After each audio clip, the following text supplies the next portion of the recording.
Good morning मंडळी. मी ऋतिक तुमच्या सगळ्यांचं स्वागत करतो माझ्या डायकास्ट सिरीज पार्ट 5मध्ये. आज आपल्यासोबत अशी कार आहे जिचं नाव घेतलं तरी बऱ्यापैकी कार एन्थुसियास्टच्या चेहऱ्यावर हास्य पसरतं आणि मनामध्ये थोडंसं दुःख येतं, कारण ही कार 2024मध्ये डिस्कंटिन्यू झाली होती. मी ज्या कारबद्दल बोलतो आहे ती आहे एक जर्मन ब्रँडची स्पेशल कार, ऑडीची R8. आज आपण तिच्याबद्दल थोडी माहिती घेणार आहे आणि आपली डायकास्टमधली जी R8 आहे तिचं मॉडेलसुद्धा बघणार आहे. तर चला, मी तुम्हाला आता ऑडी R8 दाखवतो जी माझ्याकडे आहे. हे असं काहीसं छान असं पॅकेजिंग दिलेलं आहे जेणेकरून कार डॅमेज होणार नाही. तुम्हाला त्यातून कार ओपन करून दाखवतो. ऑडी R8 ऑडीची एक mid engine super car, full matte black कलरमध्ये एकदम छान दिसत होते आणि डिटेलिंग पण एवढ्या भारी केलेल्या आहेत ना त्यांनी. बाहेरच्या डिटेलिंग, ब्रेक लाईट्स झाल्या, स्पॉयलर झालं. स्पॉयलर तर एवढा मस्त आहे ना, यावर एवढा सूट करतो या कारवर, मला खूप आवडतो. एक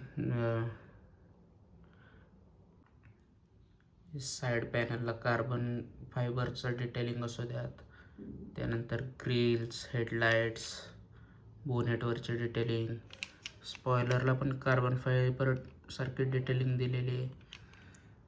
बऱ्यापैकी बाहेरच्या साईडला तर यांनी खूप छान डिटेलिंग दिलेली आहे. इंटेरियर एवढं काही खास नाही आहे, पण जे लाल कलर दिलेला आहे ना तो खूप सूट करतो या कलरवर. रबर टायर्स आहेत. खाली तर काही डिटेलिंग नाही आहेच. त्याचे काय काय पार्ट्स ओपन होतात ते तुम्हाला मी ओपन करून दाखवतो. पार्ट्स ओपन केल्यानंतर ही कार कशी दिसते. याचे दोन्ही डोअर्स ओपन होतात आणि हे पाठीमागं जे आहे इंजिनसाठी ते सुद्धा ओपन होतं आणि तिथे इंजिनबद्दल पण डिटेलिंगमध्ये दिलेलं आहे त्यांनी, ते पण खूप सुंदर आहे. तुम्ही बघू शकता की किती छान डिटेलिंग केलेलं आहे. इंटरनल जे आहे त्यामध्येच त्यांनी थोडं डिटेलिंग दिलेलं नाही आहे, तरी खूप छान असं मॉडेल दिसतं आहे. तर तुम्हाला ही ऑडी R8 कशी वाटली ते मला नक्की सांगा. तर आता आपण जाणून घेऊया थोडं ऑडी R8 कारबद्दल.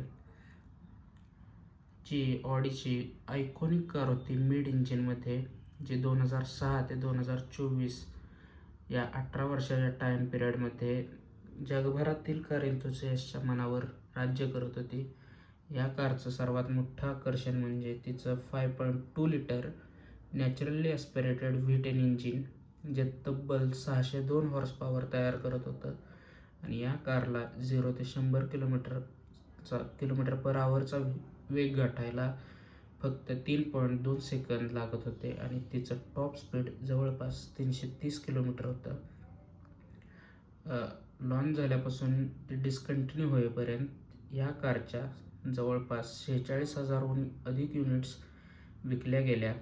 आणि 2024मध्ये जेव्हा ऑडीने R8ला निरोप दिला तेव्हा जगभरातील अनेक कार एन्थुसियास्टसाठी तो खरोखरच एक हार्टब्रेकिंग मोमेंट होता.